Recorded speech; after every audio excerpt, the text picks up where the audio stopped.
Are changing faster than ever before right now. 32% of consumers are likely to completely stop buying from a brand after one negative experience with that brand. This goes up to 92% after two negative experiences with the brand. The big opportunity for brands right now is make sure that it is easy to find you on ChatGPT, Gemini, Perplexity, these kind of tools. I've seen a lot of brands actually turning customer support into a bit of a secondary channel, seeing this as a cost center and turning it into a real revenue channel. Someone who is interacting with the shopping assistant on chat versus waiting for a human to answer has 75% more chances to actually convert.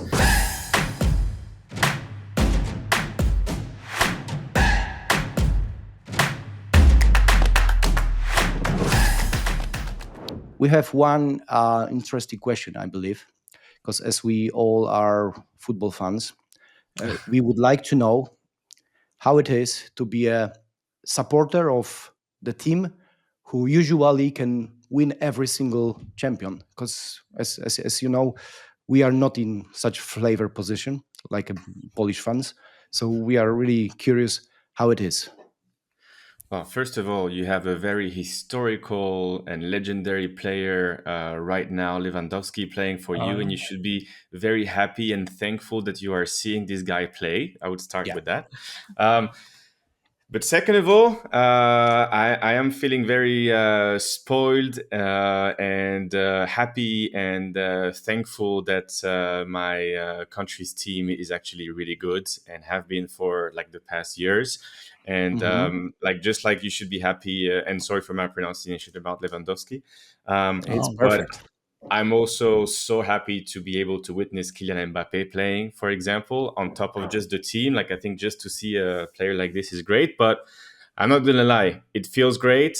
It feels good to know that the team can go very far, but also like we have a lot of haters, which is like, okay, but very happy to be living in a time where France is one of the best teams. I'm not going to lie.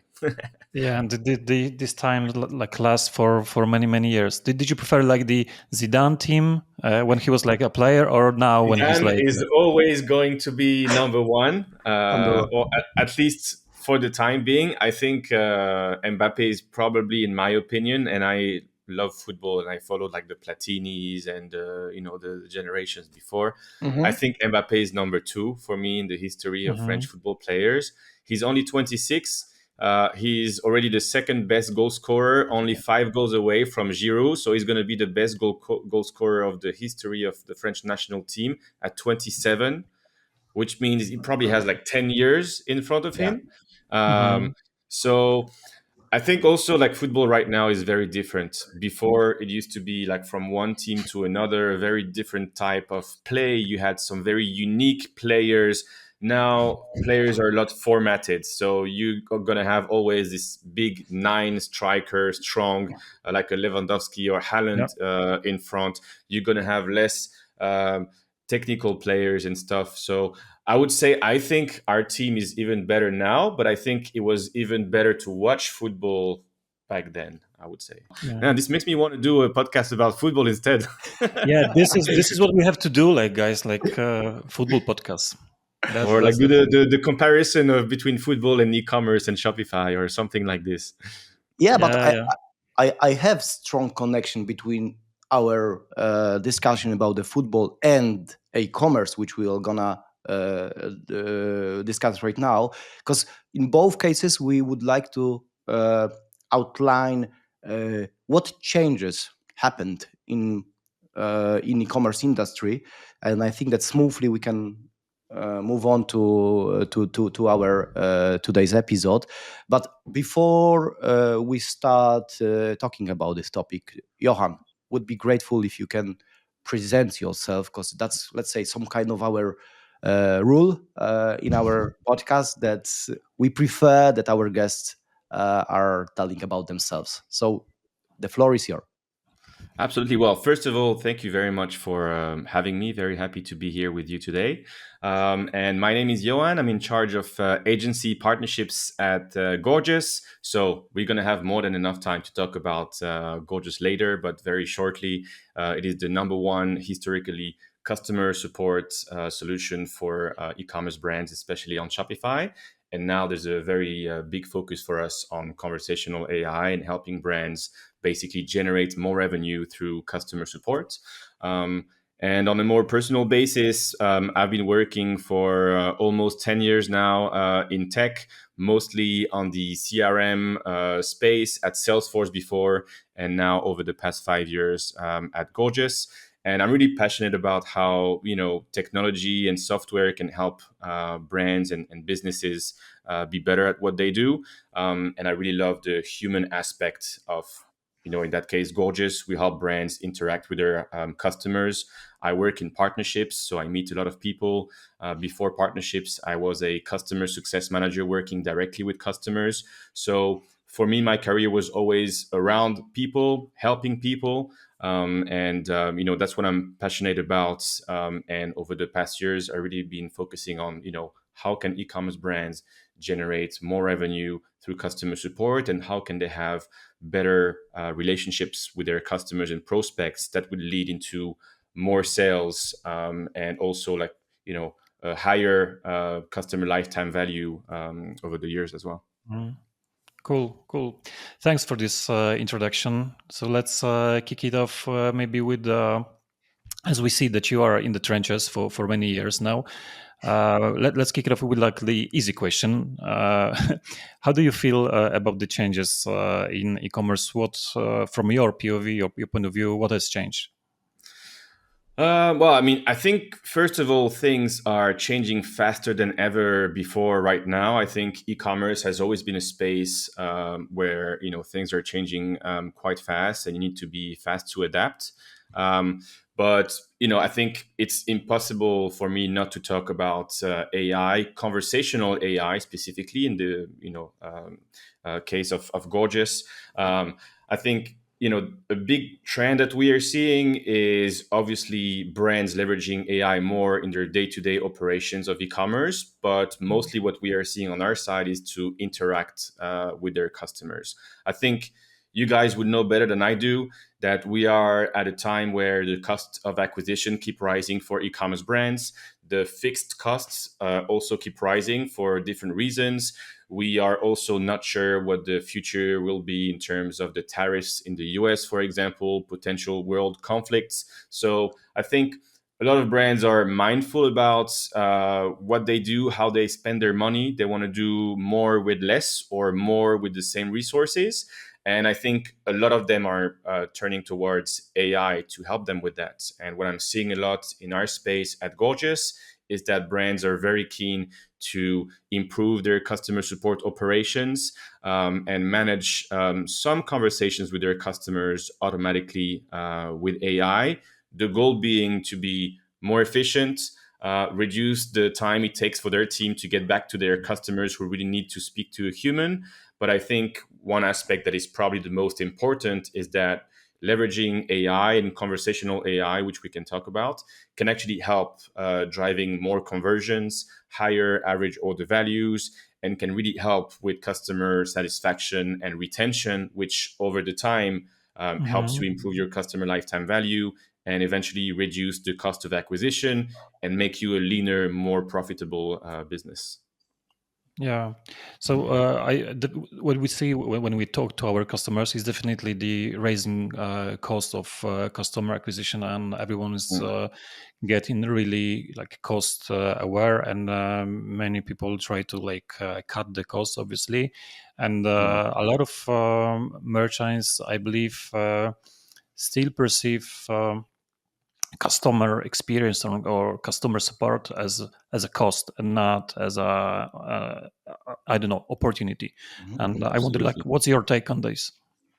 Yeah, I mean, that's also why I enjoy working at Gorgias, because I've seen firsthand how customer support can really change a business and become a revenue channel.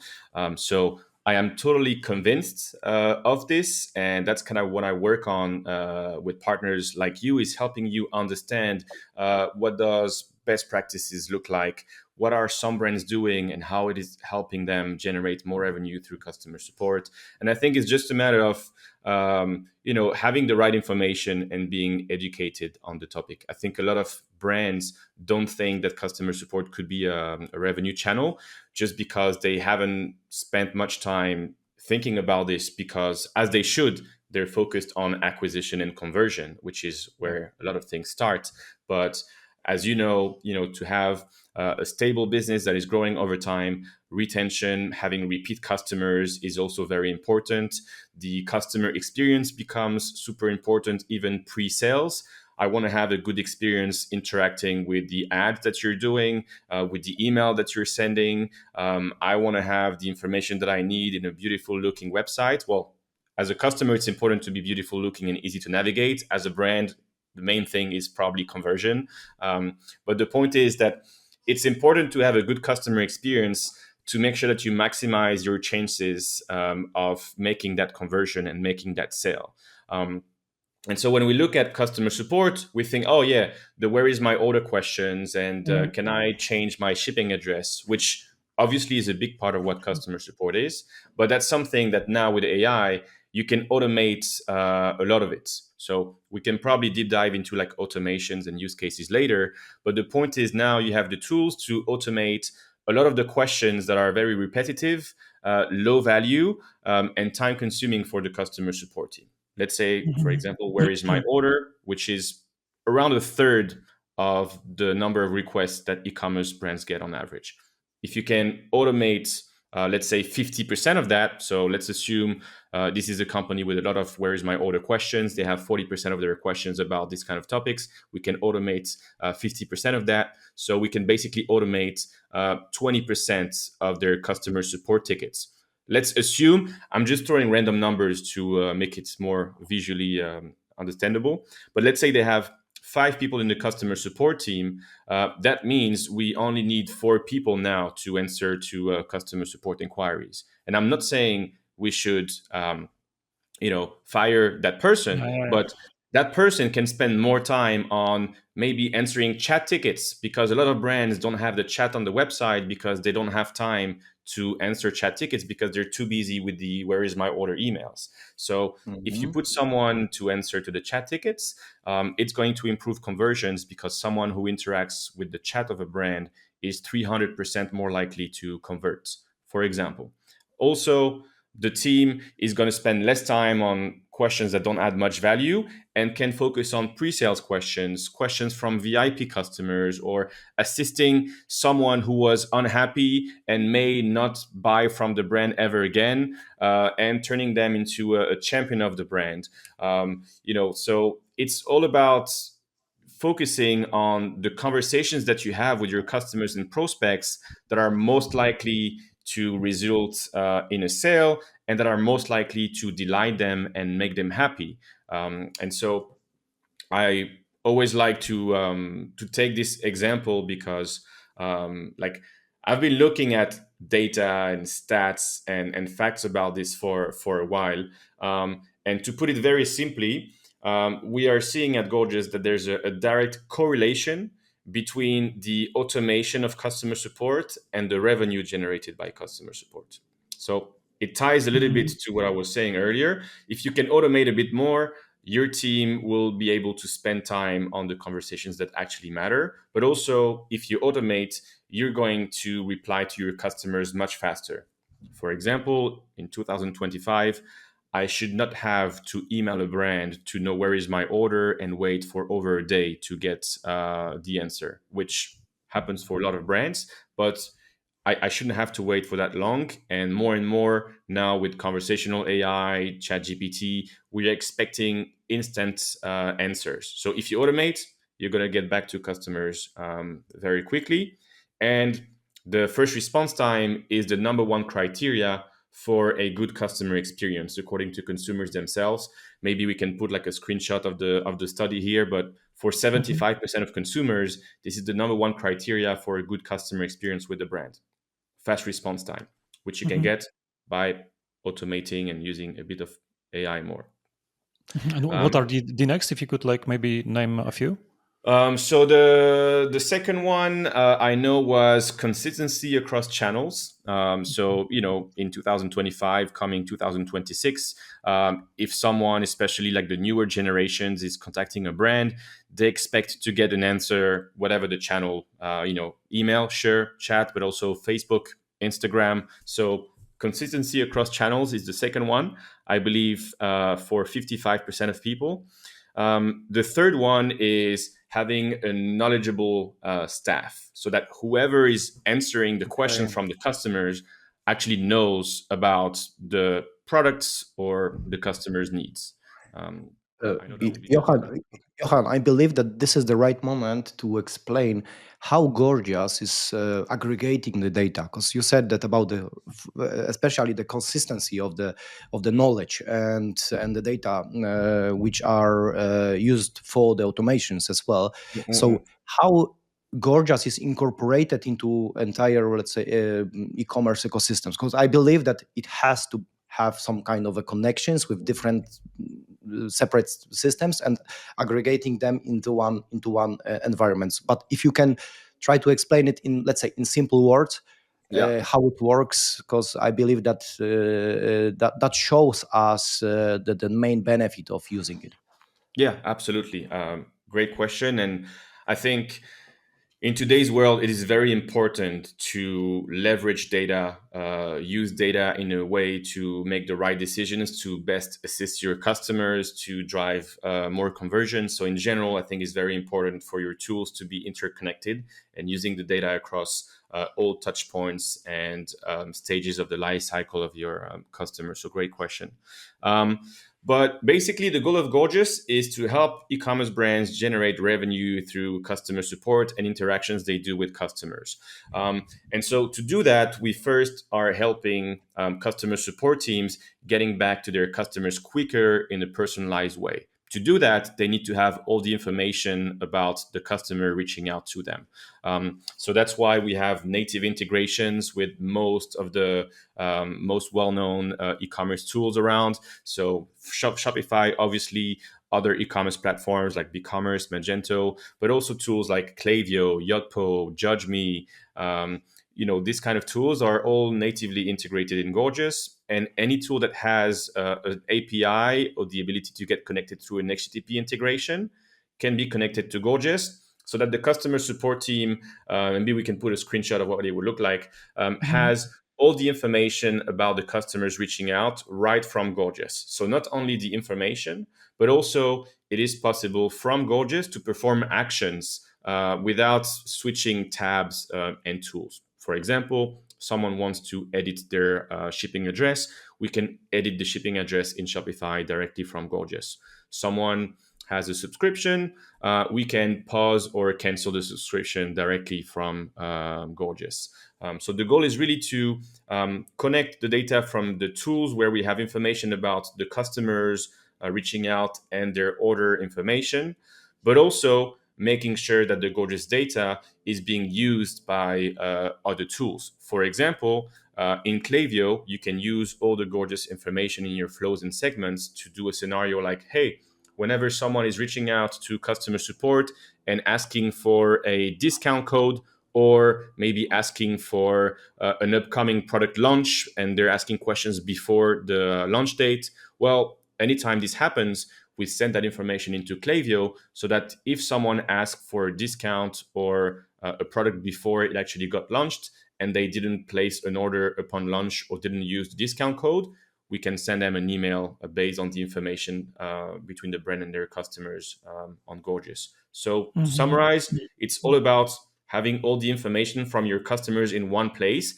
So your customer support team has all the context of, is this a VIP customer? Are they subscribed to a loyalty program? Did they leave a negative review last week? Did they contact us on 2 channels at the same time about that topic? To help them in the most personalized way possible, as fast as possible, and also making sure that all the information that we are collecting by interacting with our customers through Gorgias are able to be leveraged by other tools used by the e-commerce team. Yeah, and that sums up to, and as a result, the customers are like, I don't know, satisfied with interacting with the brand. They become loyal. When was like the last time, the guys, that you had like this, I don't know, great customer experience in some shop, online or offline? I mean, first of all, the truth is, and I think that the reason why a tool like Gorgias exists is that most of the time the experience with the brand is not that great in terms of at least interacting with a chat, for example, or finding the information to contact Yeah. support, and getting a timely, personalized, satisfactory answer from customer support afterwards. So I'm not going to lie to you, like probably 98% of people listening or watching us, most of the time you don't have a great experience with the brand. But thankfully, this is changing, I think, especially in the US because of how competitive the market is. We have some brands doing an amazing work, like to name a few. There's Hello Toshi, who are selling like some Japanese toilets that you can install at home, and their head of CX is really doing an amazing job. There's also Glamnetic, who are selling some like beauty products like nails and things like this. There's as well Shinesty, for example. There's Ketlin Minimalists, who are, of course, all gorgeous customers, which is why I know that they're doing a good job at this. And the reason is they're really putting the customer first. So they're like, Mhm. okay, our customers have some questions before buying. They have some questions when they are on the website, and they have some questions after buying. How do we make sure that, first of all, they can find the answers on their own without having to contact someone? And if I'm not mistaken, there's a stat saying that something like 88% of people would rather find the answer by themselves through a self-service tool instead of asking customer support team for that. So the first thing is, let's make sure that we have a beautiful help center with all the information people need, that we make it very clear how they can contact the support team if they need. And I think in terms of having a good experience nowadays, for me, because I have pretty high standards from like working at Gorgias, I just need to be able to have an answer within minutes if I know it can be automated. And if not, I need to have a confirmation very quickly after contacting the team that my answer has been, my question has been received, and someone will get back to me. So the reason, I mean, the way to do this is ideally using some sort of AI that can acknowledge, like, hey, thank you for asking about returning your order. I noticed that your order was placed less than 2 weeks ago, which qualifies for a return according to our policy. Here's the link to the return portal. But rest assured, I'm also forwarding your inquiry to our support team, and they'll get back to you as soon as possible if you need. Just Mhm. this is already an amazing experience and much better than what happens in 99% of cases. And the reason is I got an answer very quickly. And I think that's the main thing that a brand should aim for, is just get back to people quicker. However you do it, ideally you can do it in a way that is personalized and provide a great customer experience, because then, it could be very frustrating, like a chatbot where in 95% of cases we just want to speak to a human after all. So that's another Exactly. topic. But I think just the fact that you get a quick answer, for me, is the number one criteria for a good customer experience. And it's just so frustrating when, especially when something goes wrong with an order, or you're ready to buy, you ask a question and you don't get an answer before like a day or two. For me, it's something that you cannot afford doing anymore in 2025. I actually have a stat to back this up. Just pulling it now to make sure it's accurate. But 32% of consumers are likely to completely stop buying from a brand after one negative experience with that brand, and Mhm. this goes up to 92% after two negative experiences with a brand. So not only you should try to have a good or great customer experience as a brand, but most importantly, you cannot afford having a negative experience. So that's what says a brand that is answering quickly in a personalized way, for me, is already leading by example. At least in the US, it's pretty common, and it's not so much of a competitive advantage anymore. It is something that you need to do as a brand. But in Europe, it's still a very strong competitive advantage to have great customer support and get back to people quickly, because 99% of brands don't do it yet. Yeah. Yeah, that's also interesting, and I fully agree that we always look over the ocean and see how their Yeah, market is going and running, because they are always about 2 3 years ahead of us. So, as you absolutely. said, that's a great example that we can just use that, let's say, experience and the knowledge, and applied it to our brand to become probably the leader in our industry as well. Mhm. You mentioned already that AI, or we all know that AI reshaped the e-commerce experience, definitely. Can you bring some of your of examples how the AI can improve this customer experience, and let's say some most in your case most exciting way how you can turn it and use it for let's say bringing the real value and the revenue, instead of just supporting a customer or us answering his question. So how actually Gorgias can do it, can help you and support it with it. Yeah, absolutely. I think there's two sides of this. There's like the customer facing side of AI. So that could be an AI agent that actually answers to customers' inquiries. But there's also leveraging AI, let's say, in the back end on the brand side, to have a great idea of, okay, who is reaching out to me about what on which channel, which inquiries do I have that are pre-sales questions from existing customers who I know are more likely to buy, versus people who just want to edit their order or something like that. Is there's also like using AI to analyze what people are asking us, how are we answering, what are the gaps where we can probably update the help center, and things like this. But I think what is the most interesting and concrete for listeners here is the customer facing side of it.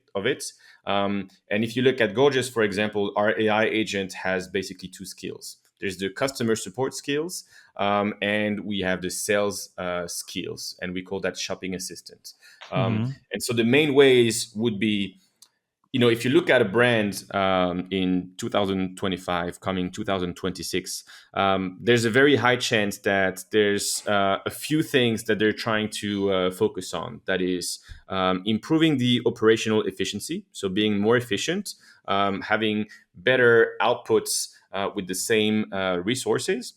They want to improve their customer experience because they know it's going to be helping them with conversions, average order value, customer lifetime value, and obviously, any brand that is not a non-profit wants to drive more sales. And so the AI can help with all of these things. The customer support side of things, as I mentioned already, can automate. It depends on the brand, their use cases. But if you look at the top 25% of Gorgias customers using AI, they are automating over 60% of their customer support. I'm not saying this is the goal. I'm just saying that it is possible without sacrificing the customer experience. And so if you're able to automate, a lot of the easy questions that can be found in the FAQ, in the product pages, something about the tracking information that is available, it is going to, I guess, to just follow up on what I started saying earlier. There's a direct correlation between first response time Hmm. and customer satisfaction. So by using AI, you're going to reply much faster, 24/7, in any language, with all the context around the customer and the brand, because the AI has access to all this data. So you're going to improve customer experience and customer satisfaction because you reply very quickly. And we know there's also a direct correlation between customer satisfaction and the number of repeat buyers. So the more satisfied customers are, the more likely they're going to buy again from your brand, which is pretty easy to correlate. And we also know that a repeat buyer spends on average 68% more than a first-time buyer. And so we know that there's a direct correlation between the number of repeat buyers that a brand has and the revenue that the brand has. So all that to say that if I just focus on like the customer support side of the AI agent, if you automate more, you have faster response time, which will lead to a better customer experience, which will lead to better customer satisfaction, which will lead to more repeat buyers. Repeat buyers spend on average more. They also improve the conversion rate on the website because they come back and they buy. They have a bigger customer lifetime value, which helps reducing the cost of acquisition as well, and overall more revenue. So that's the main way for the customer support side of things. But I think the most exciting and impactful and concrete one is the pre-sales side of things with what we call the shopping assistant. And in that case, I think you would know better than me, and maybe you can share what you think are the main reasons why people don't buy on the website. But a lot of the time is because they're missing some information about the product. Maybe they don't trust the brand. Maybe, I'm based in Poland. I want to buy from a UK or US website. I don't know if they're shipping to Poland, but for some reason, I don't find the answer in the FAQ. So I'm not going to buy because maybe there's going to be a problem. But if I had a shopping assistant on the website and I can just ask them, hey, do you ship to Poland? What is the return policy for Poland? Do you have a minimum order value to ship to Poland? And I have my answer within 5 seconds.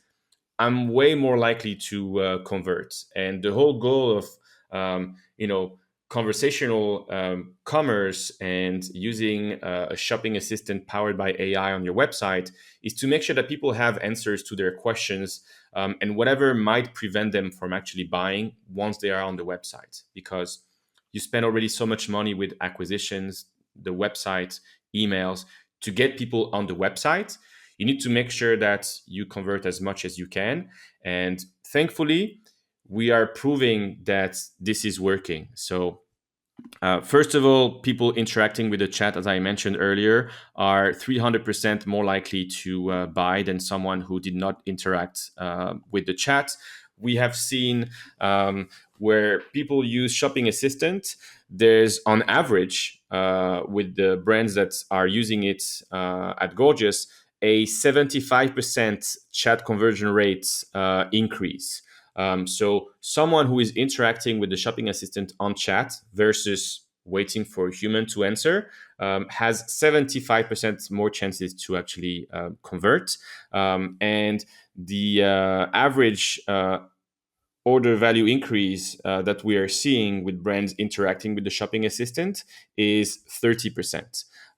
So it just shows that people need answers to their questions and they need those answers fast, especially as we are all using like ChatGPT in our daily life, for example. I don't know about you guys, but I don't have the patience anymore to go on Google and search for something, scroll down. First of all, scroll down the ads, then at the real results, find a website that has the right information, click on it, read through it. Now I just ask ChatGPT or whatever other tool. And I think the expectations from consumers are going to shift that way when it comes to interacting with e-commerce brands as well. And so you need to make sure that, they're going to be more and more impatient. They're going to have higher expectations. You need to make sure that whoever is going on your website is getting an answer to their question or finding the product that they want really quickly. And realistically, the conversational AI is a great way to do this without adding much cost to it. So, I know this was a long answer. Sorry about that, but hopefully it explains a little bit like, the customer support and sales sides where an AI agent can help brands like generate more revenue. Yeah, since you touch this topic, could you maybe, like, if somebody doesn't know what conversational AI or conversational e-commerce is, could you maybe like elaborate on this and maybe, I don't know, explain this with some customer journey? Let's say that I'm from Poland and I want to buy Kylian Mbappé t-shirt from Paris Saint-Germain store. So if you could give us like this walkthrough what could happen. Yeah, absolutely. Just But to first of all, it's clarify. gonna be difficult. It's gonna be difficult because probably it's Exactly. gonna be the very old T-shirt because Yeah, I was Mbappe going to is no say that longer because he playing. plays Oof. for Real Yeah, Madrid but now. still, yeah, still, Yeah, yeah, of but course, Real Madrid, right, yeah, but right. that raised the bar of the answer. Yeah, Try exactly. to Yeah, tackle it. but that was also an expert question to actually make sure that people in the audience are paying attention. Exactly. But Let's go with this.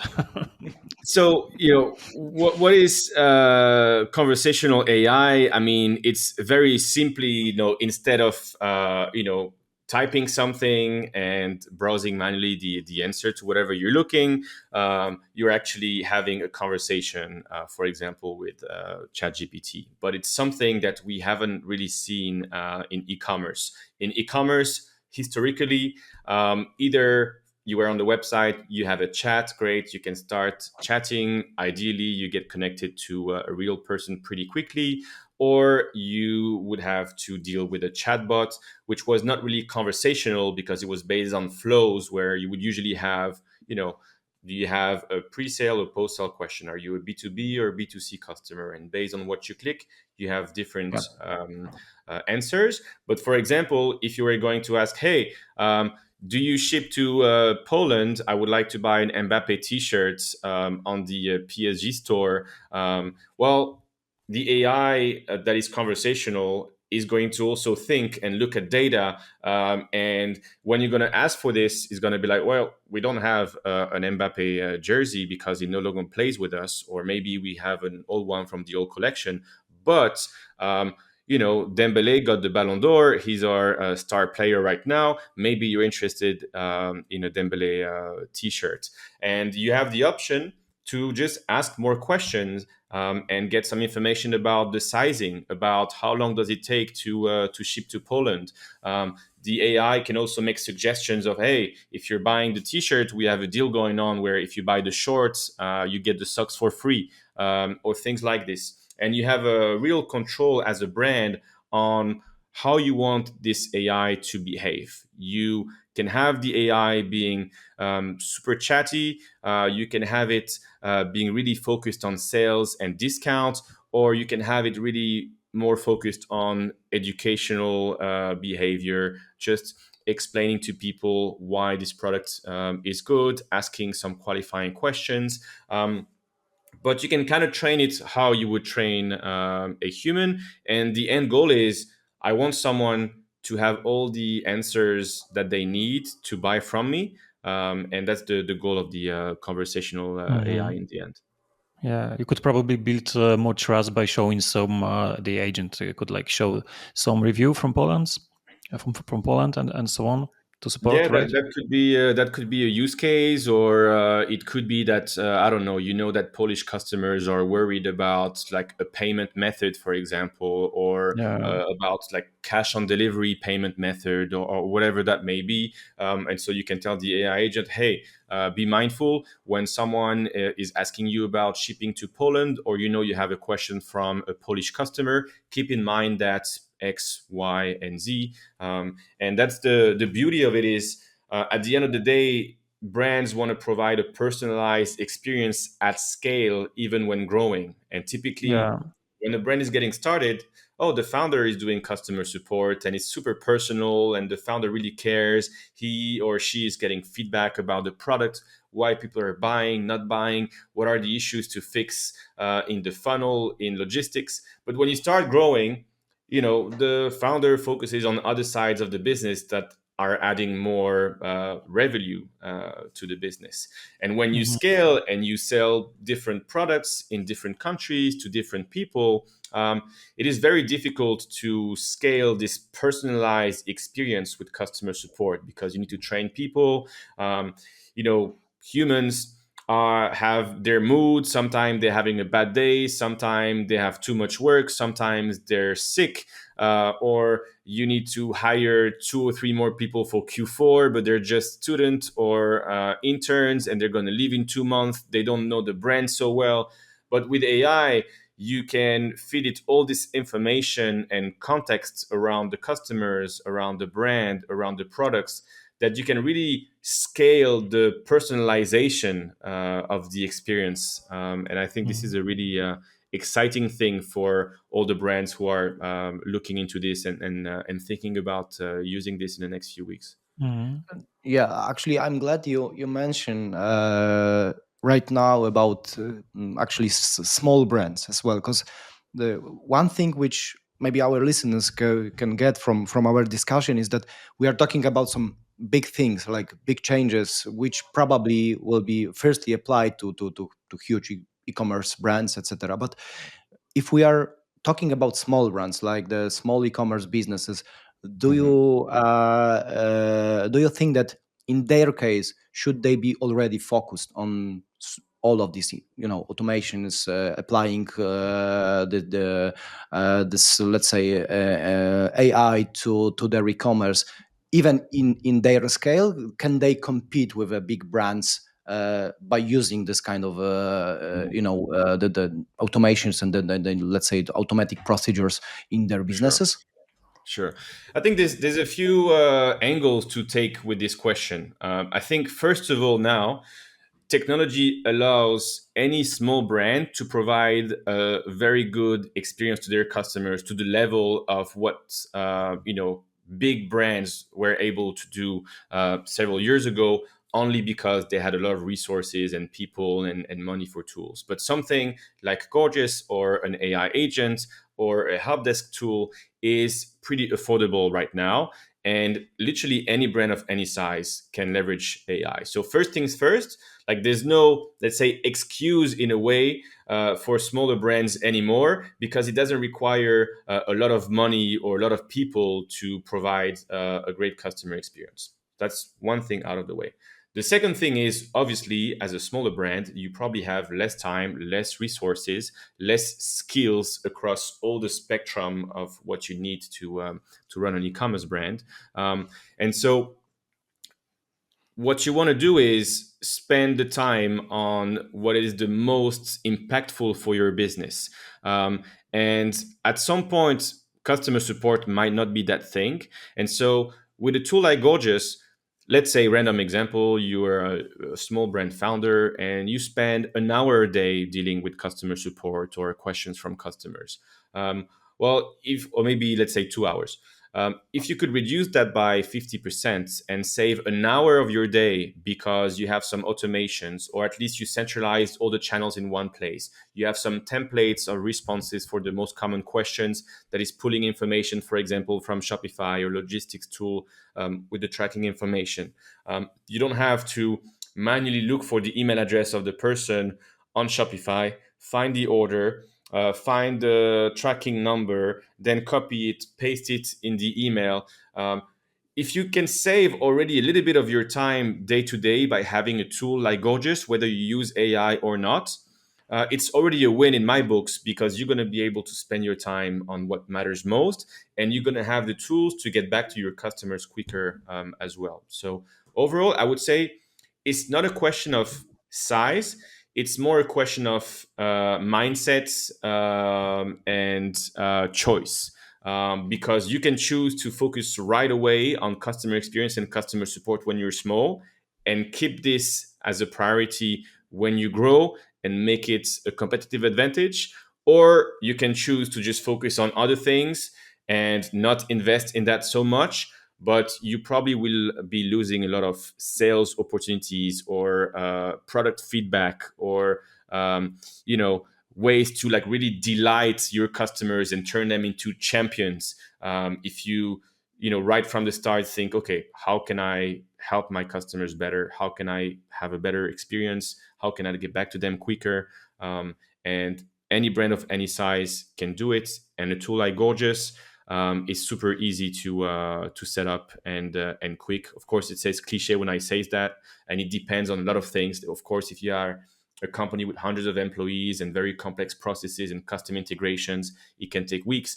But a small business that has pretty simple processes and is going through what most e-commerce brands are going through, it is really fast and easy to set up, in a sense that is really worth spending a few hours to do it, because it's going to save a lot of your time moving forward.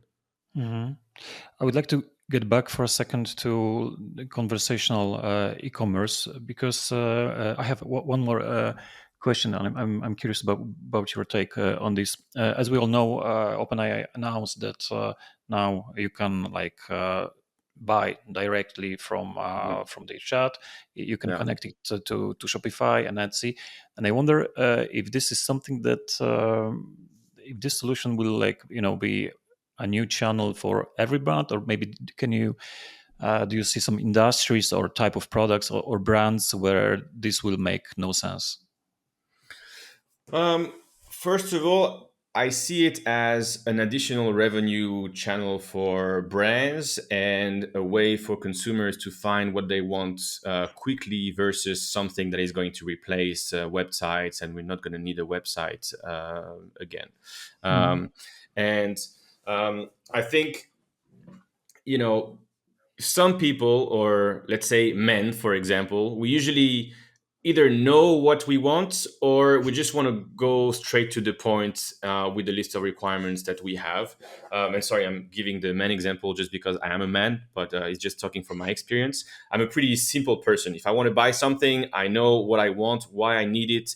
I know there's a lot of brands doing it, but sometimes I just want to find this fast. So I could use ChatGPT to find this. And I think the big opportunity for brands right now is make sure that it is easy to find you on ChatGPT, Gemini, Perplexity, these kind of tools, because for sure more and more people are going to use these tools to make research. Are they actually going to buy through it? Obviously, yes. Now we're starting at zero, so some people will buy from it directly.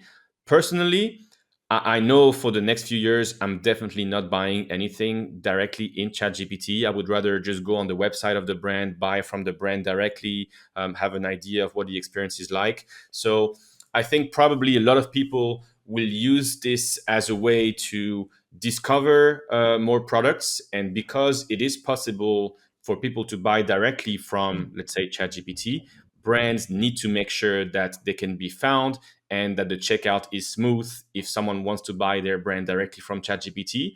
But I would say that the opportunity is probably more about making sure that you can be found there. And there's still a lot of people who are going to buy directly from the website. But to answer your question, I think commodities, cheap products, some things like, I don't know, like cheap jewelry or cheap fashion could be bought directly in ChatGPT, but something that is a bit more high tickets or like furniture and things like this, obviously I think people will need to spend like a lot more time on the website. But I think the opportunity is really about being found through ChatGPT, which is a very Mhm. qualified audience most likely. And I think that that is where brands should probably focus on.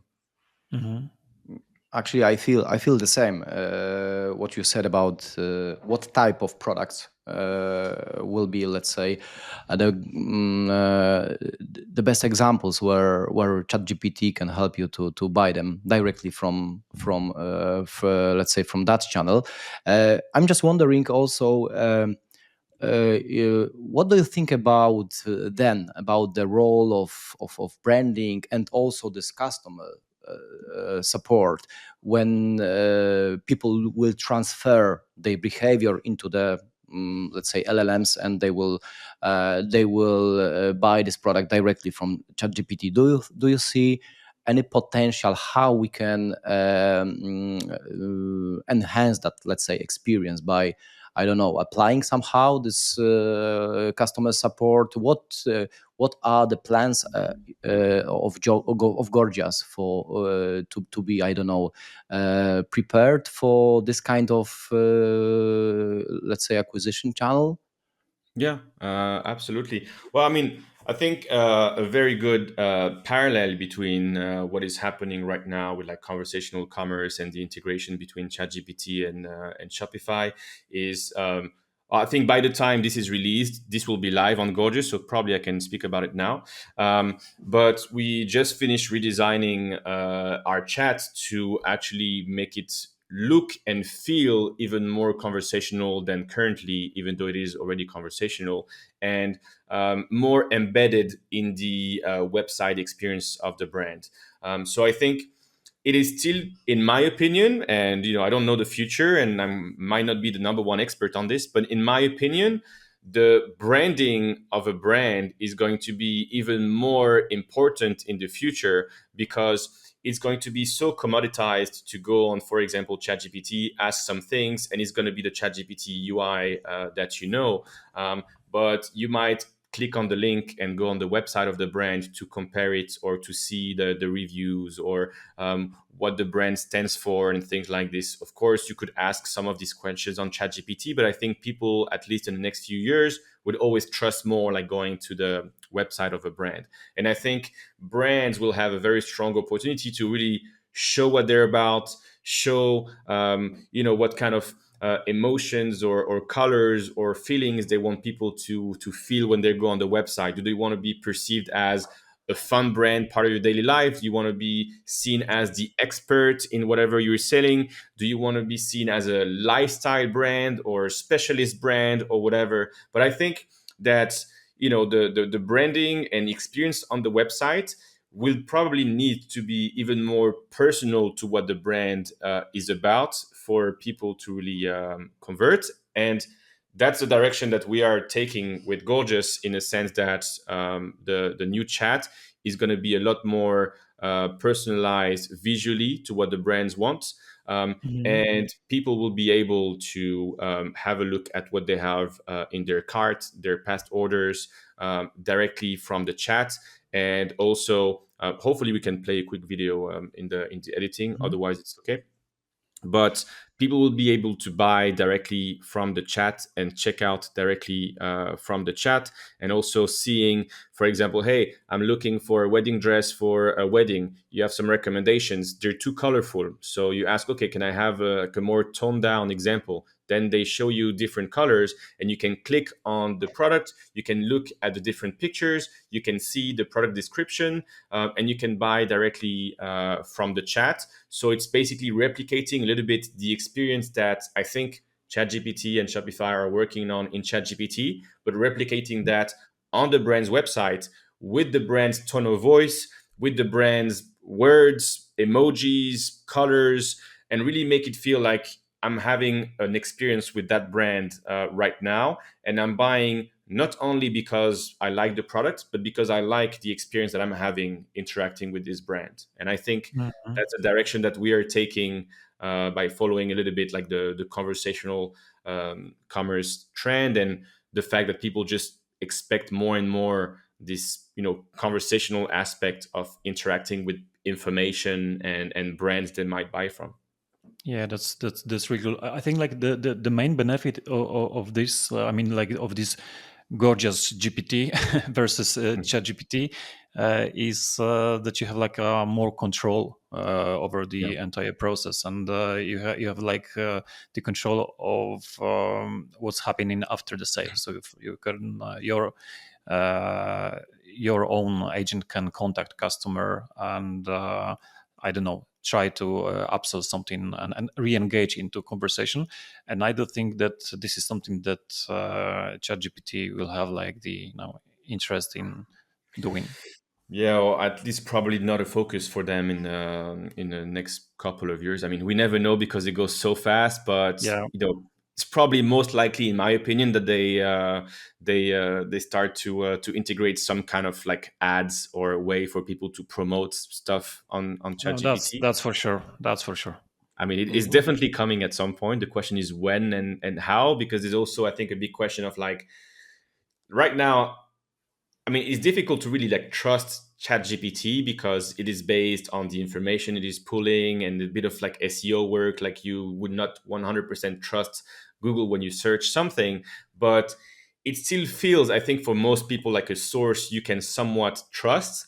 But if you know that the results are impacted by people actually paying to be on top of the results, I think it's going to be a big breaking point for the way people use and interact with ChatGPT. Like personally, if I know that the results are, I mean, I know they're somewhat biased, but if I know that they are biased because people are bidding and paying to be in the results, I'm Yeah. definitely going to use ChatGPT much less for eventually buying something and just focus on like research and tasks and things like this. Mhm. So we'll see how they do it, but I think definitely what brand want is controlling the experience that people have when interacting with the brand directly, and that could mean um, you know connecting a customer that is a VIP customer right away when they have a question without the AI agent interacting. The AI agent is right away saying, "Hey, this is a VIP customer." The team is going to work with them as a priority number one, and we have an SLA of answering within 5 minutes to our VIP customers. It could be to say to the AI agent, "Hey, we are selling to teenage girls. They like to use this kind of words or emojis. So use this kind of words and emojis to feel close to them." But if we know that we are interacting with an adult buying on behalf of their children, then be more educational and ask some questions around why this would be a great gift or whatever. But the point is, you can really adapt the tone of voice and how you want the AI agent to interact with people based on different data points.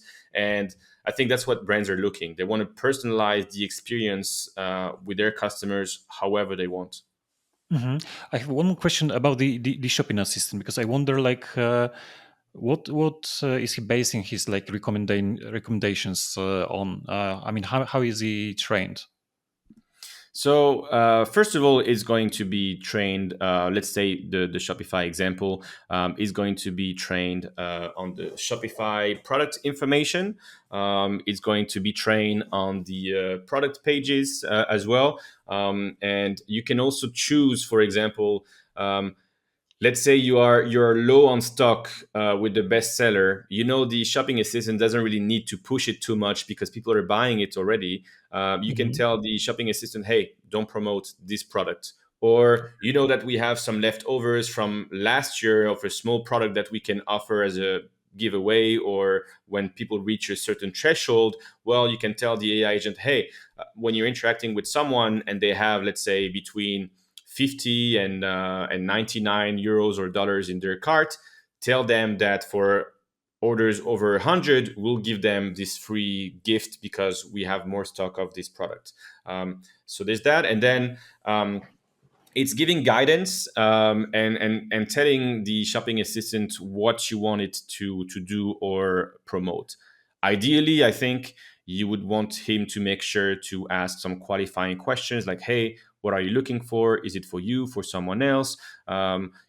Whatever brand is selling, ask those qualifying questions that make sense. And then you can choose how, let's say, aggressive you want it to be. It could be proposing a discount code or a bundle pretty quickly, which a lot of brands in North America are doing, or keep it more educational, friendly, and only push for a sale if it feels like this Mhm. person really needs this extra like discount code or question to make the sale, which is what most brands would typically do in Europe. But at the end of the day, it's about having the answers to the questions that people may have. And usually it's about the products, it's about the shipping, it's about the brand itself, it's about where the products are made. And so these are information that are either available on the website or in internal documents that the brand can just like upload to the shopping assistant and tell him or her, if you want the shopping assistant to be a woman, to answer however the brand wants. Cool. Yeah, as you probably know, or I'm sure you are aware of Sidekick, which is the, let's say, help assistant Yeah. for assistant for Shopify merchants. Can we compare this Shopify as to the shopping assistant from Gorgias, like the some kind of a similar agent, where you can also conduct some, let's say, internal discussions, like as you got or receive all the information about my product, my stock level, the pricing policy, etc. Can you advise me what kind of, let's say, I don't know, promotion I can offer, or we should offer, like a e-commerce, or it's rather the way that you have to instruct it and Mhm. saying we have a problem with, I don't know, some old inventories in our warehouse, and try to sell them to the customers. Yeah, that's a great question. Just to keep things into context, like Shopping Assistant got released like less than 6 months ago, so it's pretty new product for us. Like basically, if you look at Gorgias over the past 3 years, in 2023, it was the help desk, so the Gorgias product that everybody knows, centralizing the channels, having the macros, the automations, information from different tools. Last year, we focused on the AI agent for customer support to automate customer support inquiries. And this year, it's really about sales and conversions with Shopping Assistant. So it's like a newer product. And right now, you cannot query it in a way like, hey, based on the last 100 interactions that we had and the conversion rate and where people are coming from, what do you think is the trend? But I think this is definitely where we are going to go. And that is also definitely what our customers are going to ask, because they're already now saving so much time with customer support AI agent. They're already seeing an uplift in conversions and average order value with Shopping Assistant. The next step is, how can we be super precise in terms of the scenarios and the interactions that we want Shopping Assistant to have, based on the country of the browser, based on maybe the age, because we can get the information from a quiz we have data stored for in Klaviyo, and we know that someone is coming on the website for the third time versus the first time, etc.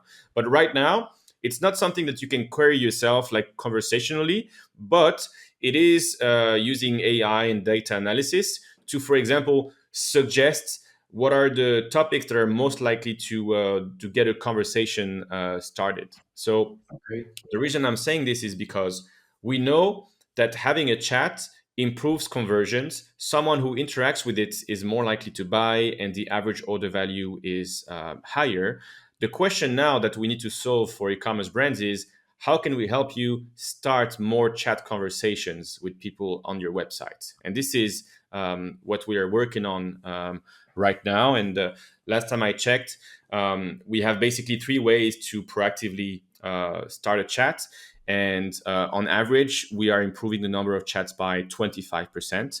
And we do this by triggering the chats and displaying it based on some data points of people, but also prompting. Let's say you're on the product page of, I don't know, like a bikini, and you've been on that page for 10 seconds. Then we're going to have the bubble appearing with like 3 options of questions that we know are the most commonly asked on that page, for example. And so this is using some AI that we make the recommendations of what we think is the most relevant to have right now. And that's how we're using AI proactively for the Shopping Assistant. We are also using AI proactively to come up with let's say, the copywriting of the text of what a chat campaign should have to get more engagement. But for now, it's not something that you go inside Gorgias and you query it to have like data and strategies, but it just seems like the natural next step for this kind of tool, and which is probably why you ask, actually. Yes, exactly. Thanks for that. But so as an answer, not yet, but definitely in the nearest future. That's the let's say the goal of your further development, which sounds really natural when it Yeah. comes to how it should be evolved. I mean, I cannot commit to the fact that it's on the roadmap and is going to be released soon, but naturally, that seems like the next step. And as always, like for us, it really depends on customer feedback. So every time we get a piece of feedback from customers, we add it to a tool and we rank what people are asking. And depending on how many requests we have and how much of an impact it can be, then we prioritize it. But obviously, that is something that can really help with not only the adoption of Shopping Assistant for us Gorgias, but it can really help with the ROI that you are getting from Shopping Assistant, because you are making some very informed decision about the data that is available, and you're querying it, asking about specific scenarios that you want to improve. So obviously, it is going to be, I mean, maybe will be part of the product in the future, but it would seem like a logical next step. Yeah. Johan, as we're coming to close to an end, what is like the main takeaway that you would like merchants to remember from this conversation? So for me, the main takeaway, I would say, if you are working in an e-commerce brand or in e-commerce in general, is that first of all, I understand that customer support and customer experience is not the sexiest part of the business, no question about that. But it is something that definitely should not be overlooked. And I've been almost 5 years at Gorgias, and I've seen a lot of brands actually turning customer support into a bit of a secondary channel, seeing this as a cost center and turning it into a real revenue channel with conversion targets. So, for example, in Gorgias, you can track how many customer support conversations end up in a conversion in Shopify. And the customer support teams, they have a conversion target. They even do a financial incentive for the customer support agent that did the most sales during the month. So it just shows that the culture is shifting. And in general, especially now with AI, the culture is completely shifting, because an AI agent that was answering to where is my order questions all day is not going to be needed anymore, because we can fully automate that, and it's a better experience for the customers and it's cheaper for the brand. But these people are going to be more like sales advisors, really recommending the right products, doing recommendations for people, answering the chats pretty quickly to help with conversions. So there's a real shift of customer support teams becoming sales advisors, a little bit like people in a store. When you go to a store, a retail store, yeah, they might help you with your customer support questions, but that person is here to like help you buy. And I think it's going to be the same experience for customer support agents, the humans. And as a brand, you need to make sure that customer support is treated as a revenue channel, because it's kind of the only time where you actually interact with your customers and prospects in a way that is mutually acceptable, in a sense like they actually want to engage or need to engage in that conversation with you. So you need to make sure that you reply to them quickly in a personalized way and try to take that conversation to the conversion stage. But you can only do this if you're focusing on replying to people quickly, automating the inquiries that don't add much value both for your team and for your customers. And so I think as a brand, you should just ask yourself, hey, how can we improve our customer experience? How can we generate more revenue from the conversations that we have with our customers? And how can we, in 6 months, 1 year from now, ask ourselves, hey, how much did we spend to manage customer support? And how much revenue did our customer support team generate? Because it is possible to turn it into a revenue channel. So that's the long answer. The short answer: reply to your customers faster. I think that's the main thing here for me. If you reply to them faster, they're going to be happier, more satisfied, more likely to buy, it's going to help a lot. So that's the short takeaway. Yeah. Wonderful. Yeah, we started with football, and I will allow myself to end with football as well. I share my experience from like the beginning of the year, because I took, I think it was February, I took my son to a Barcelona's Nice. game, and we went to a store, not one, but I think like the three Barcelona store. But the one that was like at Camp Nou was so amazing, and the customer experience we received there was uh, so lovely. I mean, the staff, the Spanish staff, was speaking Polish, guys. Oh, Like wow.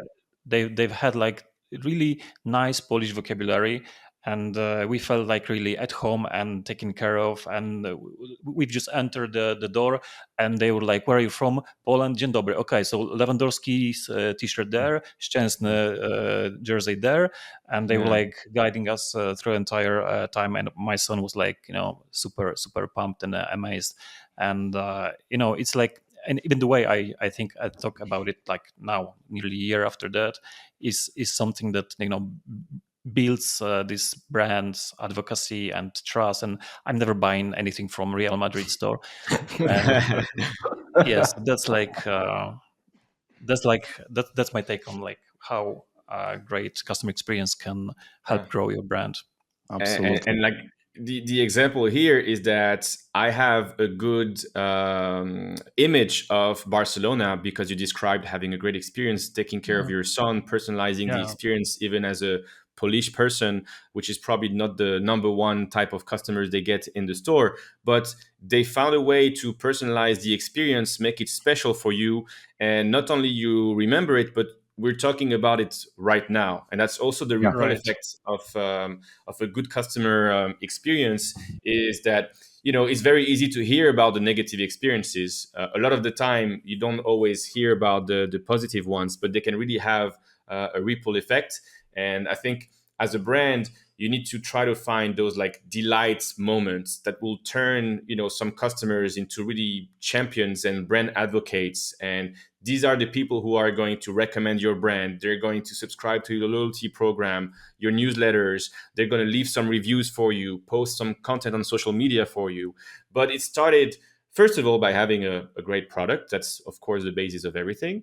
But also because they had a good experience with your brand. And that's really how you can really skyrocket the customer lifetime value. And that's what I was talking about, repeat buyers, because these are the ones who are bringing the most revenue repeatedly to your brand. And yeah, absolutely agree with you. And I think this is a great example. And it felt special because you're not used to that as well. And I think to finish this off, there's a very, very strong opportunity for brands, especially in Europe, to have a competitive advantage with a great customer experience and customer support. Because I'm really sure if I ask you right now, do you remember a time where you had a great customer experience with the store or a brand? You might, but you may have like one that comes to mind. But if I ask you if you remember having a negative experience, there's probably a lot more that come to mind. And I think the real opportunity is being top of mind as a brand that I know if I have a question or an issue, they'll help me out. And it's not the norm in Europe yet. So I think there's a very good advantage to be leading that front before it becomes the norm in 2-3 years, like it is in the US, where it's no longer a competitive advantage. It's the must have to reply to your customers quickly and in a personalized way. Amen to that. Yeah, absolutely, guys. Thank you very much once again, Johan, for having you here with us. So thanks for your time and really fruitful discussion. I hope that soon there will be some option to see you in person, maybe on some conference. We know that you are running all over Europe and staying on the stage and discussing and presenting your great experience. So I hope that we will have such opportunity really soon. And of course, you are warm welcome in Poland whenever you want. As we Absolutely. discussed during our last meeting, I was already in France, and my experience wasn't as good as it should be. But I believe that the next time you will guide me through the right places there. Absolutely. And I'm also, not so surprised that your experience in France was not great, especially because we know how French people are. But yeah, next time you're around, let me know. If someone in the audience goes to the south of France, feel free to send me a message. Happy to be your guide and share recommendations. I'm on LinkedIn, and probably my contact details will be somewhere around.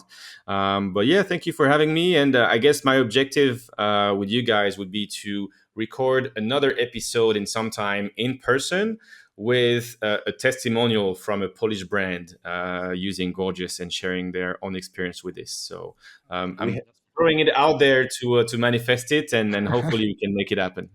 Yeah, we are we have recommending your Gorgias for years now. So Yeah, sooner or we have later. few customers in common already, so I think we can probably make it happen, especially after Black Friday, Cyber Monday, to kind of review how things were, what was the impact, and things like this. So could be an interesting follow-up episode. Yeah, Cool. absolutely. We have a deal. Thank you, Johan. All right, thank you very much. I hope this was useful.